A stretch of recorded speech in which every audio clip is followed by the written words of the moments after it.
Rewind, your week in review, is sponsored by the Wisconsin Realtors Association, bringing Wisconsin communities to life with great homes, businesses, and neighborhoods. The Wisconsin Realtors Association, the voice of real estate.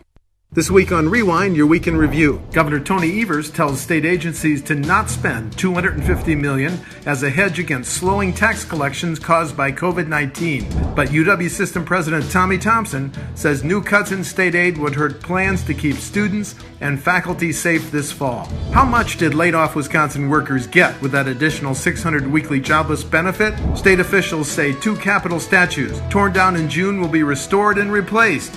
Rewind, your week in review for July 24. I'm Steve Walders. I'm Patrick Marley. And I want to thank Patrick for sitting in for the vacationing JR. Patrick, thank you very much.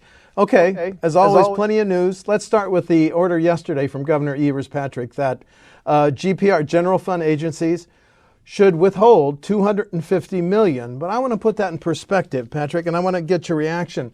When I go to the Fiscal Bureau summary of this 2-year budget, authorized expenditures in this fiscal year, fiscal 21, $19.2 billion.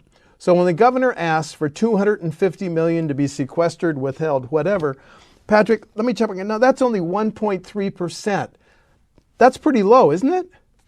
Well, it would seem that way, but there's a lot of difficulties. If you're running a prison system, which is $1 billion a year, more than $1 billion a year, it's hard to find places to cut. Every time if you were to put a staff member on furlough, for instance, you've got to backfill that job and pay that person at overtime. So that's not a great solution. And it's hard, prisons already are running with lower staff than they would like. So to find savings there are pretty difficult because obviously the risks are high. It wasn't too long ago that a couple of people escaped from Columbia Correctional Institution. Now that wasn't related to staffing, but that would raise concerns for you if you were running a prison as to where you're going to make those cuts. And I think you reported that as a result of that escape, 6 people got fired, correct? That's right. Yeah. Warden of the prison retired early amid a personnel investigation. So it was a significant problem they had there. Okay. But let's go back. The governor had ordered from the last fiscal budget, ending on June 30, $70 million. And as we'll talk about Tommy Thompson's reaction later, the UW system said, hey, we came up with 40 of that $70 million. So I just find it really interesting. But when you talk to Fiscal Bureau, Patrick, they say, well, as you and I both ask, when are you going to come up with new revenue estimates, which would be the basis of a budget repair bill? And Bob Lang just sent me a very quick email, like 4 words, new revenue estimates in August. So talk about the process after that, please. So, the thing is that we got to keep in mind is we are just scratching the surface here. This is $250 million now, the $70 million before. Those are just kind of to keep things at bay until the Fiscal Bureau and the Department of Revenue have a handle on how bad the state's finances are. They're expected to be problematic. I think a budget repair bill is something that is pretty widely expected, probably not until after the election. But it's hard to know how to readjust your budget if you don't know how bad the problem is. And, taxes weren't due until July 15th this year because it was extended because of COVID. And so we really haven't heard how bad the state's finances are. Well Co-Chair, I'm sorry, Patrick. It's going to get worse. I'm just saying in terms of the amount of cuts they're going to have to make most likely. Yep, thanks. I'm sorry to interrupt you. Joint Finance Co-Chairman John Nygren said he's not impressed with the Evers order to cut $250 million. He's thrown out the possibility of freezing state authorized general fund expenditures at the fiscal 2020, which ended June 30 level, and that was $18.38 billion. So it's a difference of, in other words, $850 million more in spending was authorized from fiscal 20, which ended June 30, to fiscal 21, which ends the next June 20. Do you see any consensus for Nygren's throwing out that let's freeze spending? Yeah, so he's been talking about that for a while, but toward the tail end of the last fiscal year, he was saying that's a good idea because his premise is rather than having to make cuts, let's just don't increase spending as we had as previously planned to do. Now, the challenge to that, part of that increase in spending is aid to schools, and those school districts are counting on that money. They have got classes starting this fall, virtually in many places, but they've put together planning, assuming they will get more state aid than they have in the past. So there's a ripple effect there if you do that.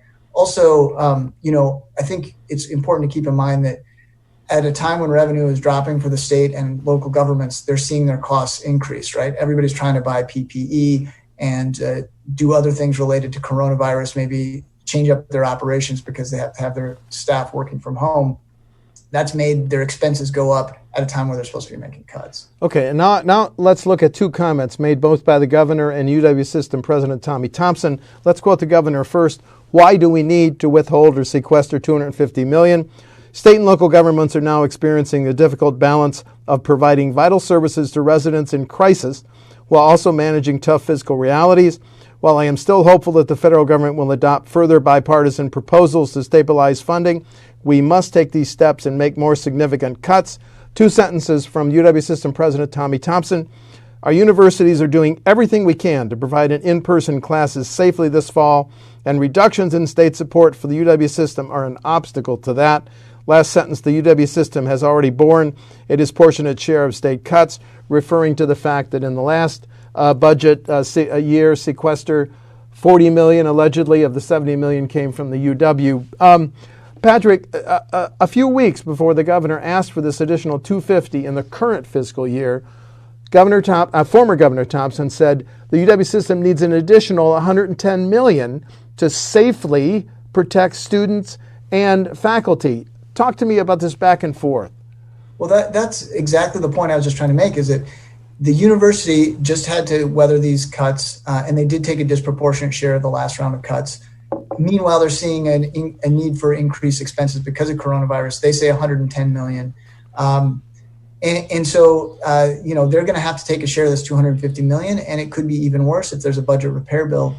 And so it's a real problem for, lawmakers, for the governor, and for the UW system, as well as every other state operation. Now, the governor does raise an interesting point there. He is holding out some hope that Congress may give additional aid to states.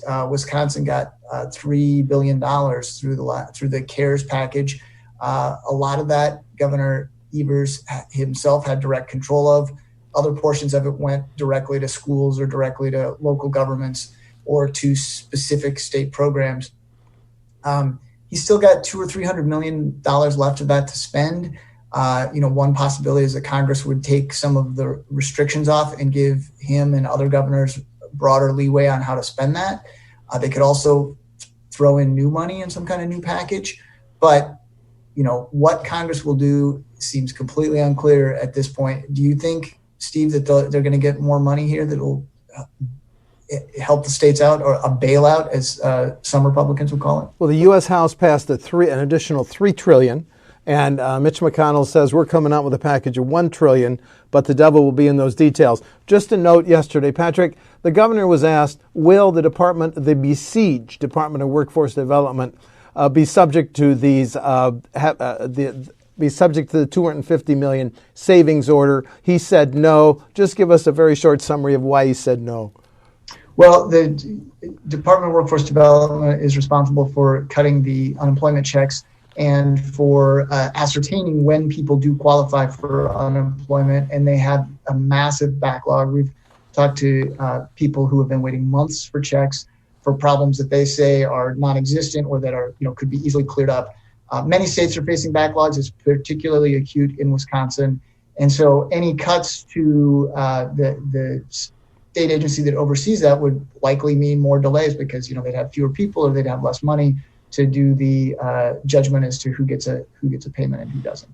Okay, new subject. COVID-19, the pandemic, covers basically everything we're going to talk about today with one exception. But let's hear from the governor yesterday on, he said, there's no conspiracy, folks. You can put on a mask right now. But anyway, let's hear the governor from Secretary Palm and the governor on the increasing need they believe for all of us, even though he's only considering a statewide mask order, on the need to wear masks and take other safety precautions. Please. The continued trend this week of record day increases in positive cases is dangerous, unsustainable, and dilutes the months of effort all of you put into staying home. It's on all of us to decide what the weeks and months ahead are going to look like in Wisconsin. And we cannot continue down the path we're on. There's no conspiracy, folks. Wearing a mask, face mask, will help protect the people around you. Frankly, folks can right now put on a mask if you don't have one. There's nothing to prevent you from doing it. We are now at 878 deaths in the state of Wisconsin, which is an increase of 13 over yesterday. These numbers are at least in part a reflection of two patterns. A significant number of cases that reported attending gatherings like parties and bars and barbecues, and an increase in cases among young people. In all confirmed cases within the past month here in Wisconsin, fully 1/3 of them have been people in their 20s. Urgency, Patrick, as we noted in the governor's comments and Secretary Palm's comments, to wear masks, because for the first time twice in recent days, we had more than 1,000 positive, 1,117, 1,052. Some people saw 1,000 as a benchmark. It's continuing to spread. We have some hot spots. The governor, it was interesting, Patrick, he said, he was asked, if you knew you could legally issue a statewide mask order, would you hesitate to do it? He said, no, I'd do it in a minute. Finally, he said, if President Trump does not reauthorize paying for the National Guard, which has, I think, conducted hundreds of thousands of COVID testing, the state would have to look for that. And two more points I want to make before I turn it over to you, Patrick. The 5 largest teachers' unions, Madison, Milwaukee, Green Bay, Kenosha, Racine, said to protect our students, to protect our teachers, to protect our administrators, we need to go online, at least initially, reopen online. And then the last comment, Patrick, we heard from Senator Dewey Strobel, who held a hearing with teachers and administrators yesterday and issued this statement from Republican Senator Dewey Strobel.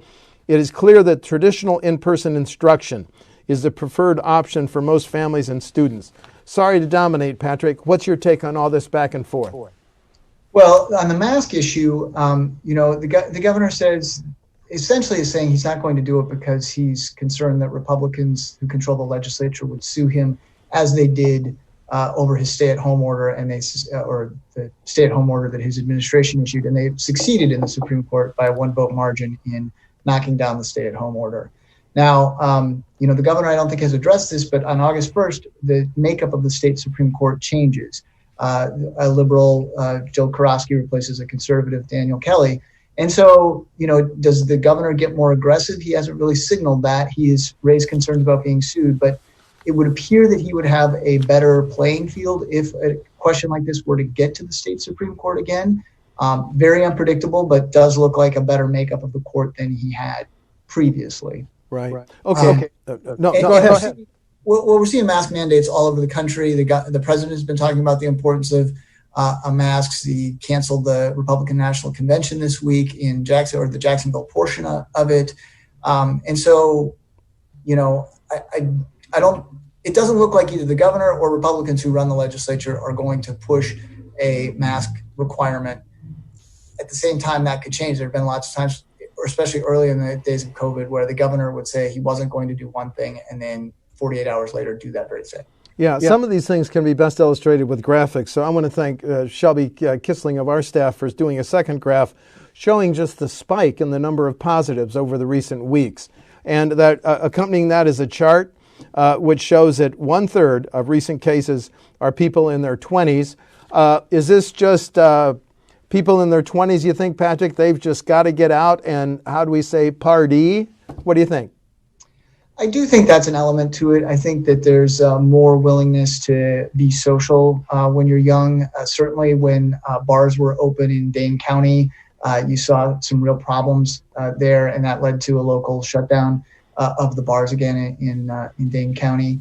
So that does seem to be a contributing factor. They're out there having more contact with more people, and that's how this disease spreads. Okay. Patrick, you and I as reporters, as Dan Bice always says, we are naturally curious people. So I wondered, how much had Wisconsin residents collected in the additional 600 weekly stipend.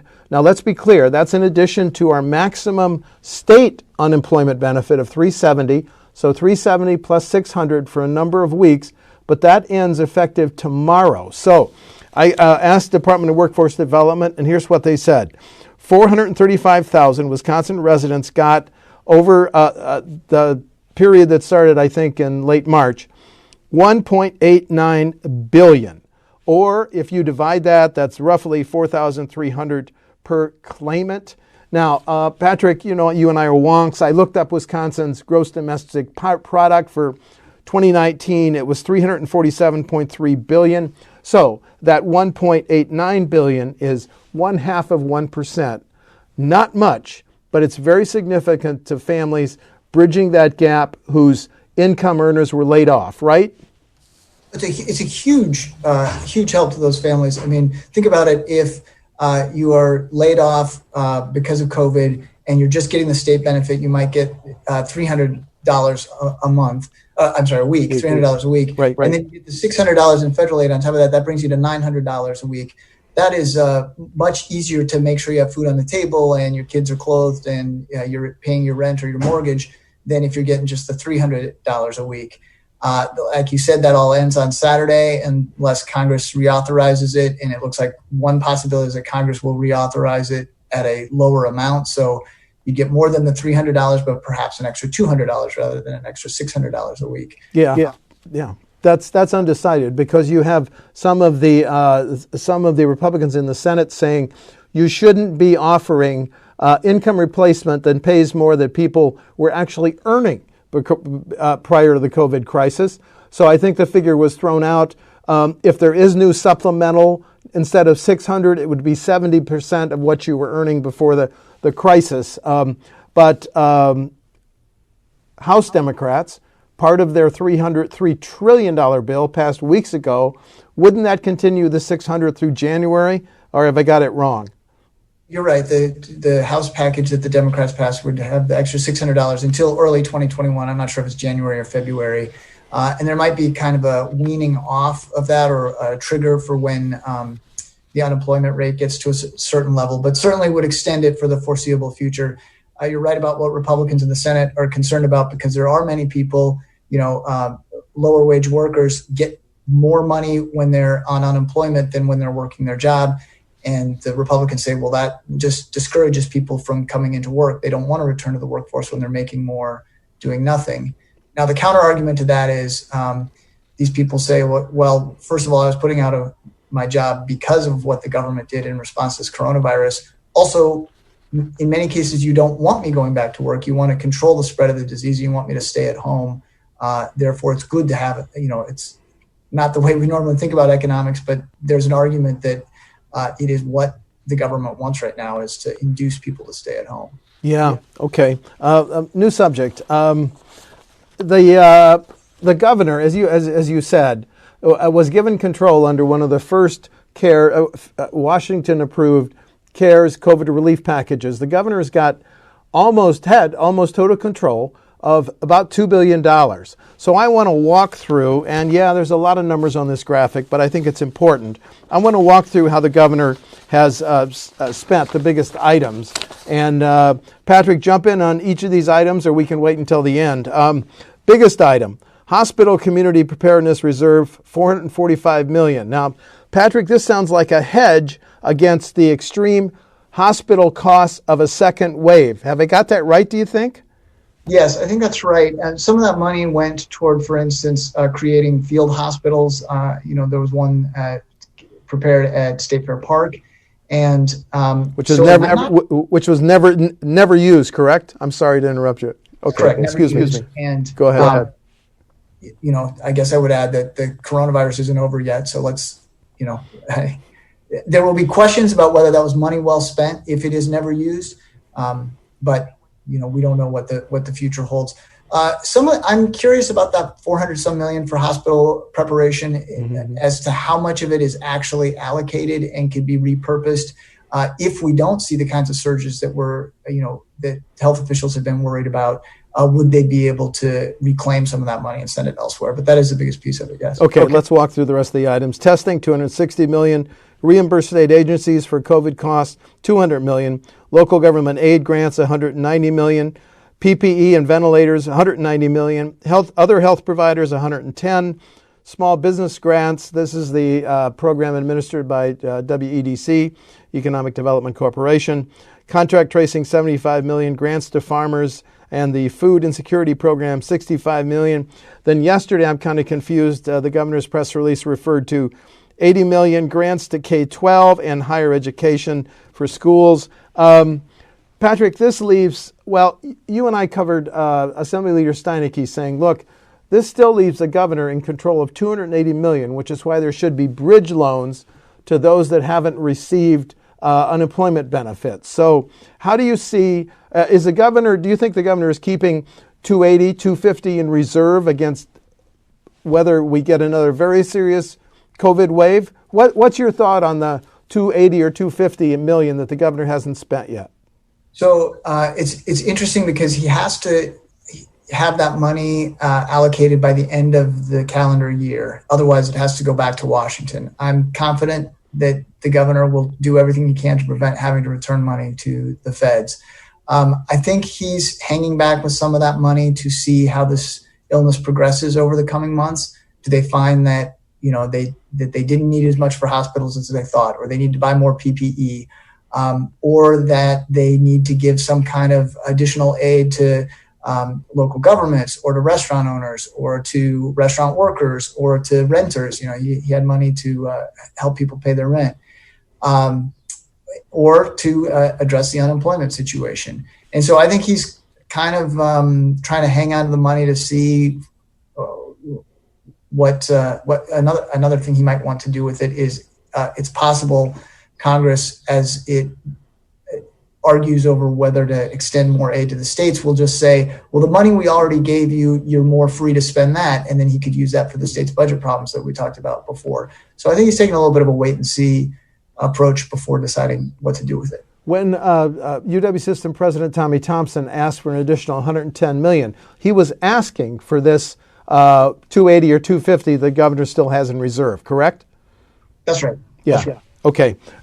Let's move forward. In the wake of June protests, a board that you and I have rarely covered, but it's important, the State Capitol Executive Residence Board, has decided to go ahead and restore the two statues, Forward on State Street and Colonel Hans Christian Heg on the other end of the Capitol. Restore those. And at that SCIRB meeting, we'll hear excerpts from that in a little bit. It talked about the graffiti, the broken windows, the broken doors to the Capitol. It was just interesting, Patrick. The Capitol has been closed since mid-March. If any of those protesters would have gotten into the Capitol, we don't really know how much damage they would have done. The staffers of SCIRB, State Capitol and Executive Residence Board, don't have a total damage estimate yet, but we're going ahead to restore those statues. What's the symbolism here, my friend? Well, I mean, there's no greater sign of what tumult our country is in right now. That you have these large protests, many of them peaceful. Sometimes they turn violent. Sometimes they've turned to looting. And in this case, you had a statue taken down that, in many people's eyes, is an homage to women's rights and to women's suffrage, and another statue that was honoring an abolitionist. So, it's not like taking down a Confederate statue. There's a lot of Republican resentment over that happening, that the Madison police didn't intervene and stop those statues being desecrated. And there is bipartisan support for restoring these statues and getting them back up. I think there's some real concern among Republicans that, I think Mark Bourne, a member of the board, said this, that they put them up and that they get taken down again by protesters. So it will be interesting to see how that plays out. Do they try to do anything in the budget to put more protections for those statues, or hit Madison with cuts to state aid if the statues are damaged again? Well, You and I have been covering the Capitol for a while. We're coming up on next February and March, the 10-year protests against Act 10. Do you see any irony in that both those statues survived the Act 10 protests, or am I overreaching, Patrick? Well, certainly the Forward statue got a lot of decoration during the Act 10. She was wearing a lot of signs and those kinds of things, but she didn't have paint dumped on her that I recall, or you get taken down like she has in this case. I mean, there were a lot more people out for a more sustained period during Act 10. But yeah, there wasn't damage. The damage to the Capitol during Act 10 was minimal. There was some sort of advanced, not weathering of the Capitol, but advanced wear on the Capitol because you had so many people there for such a long time. But it was actually quite remarkable that there wasn't more damage to the Capitol just from having that many people inside it for so long. Yeah, I still recommend that people read the book you and Jason Stein wrote, more than they bargained for. Just a final note on this before we hear actually from some of the SCURB debate. The Historical Society has volunteered to organize fundraising and donations, which would be tax deductible to restore the statues.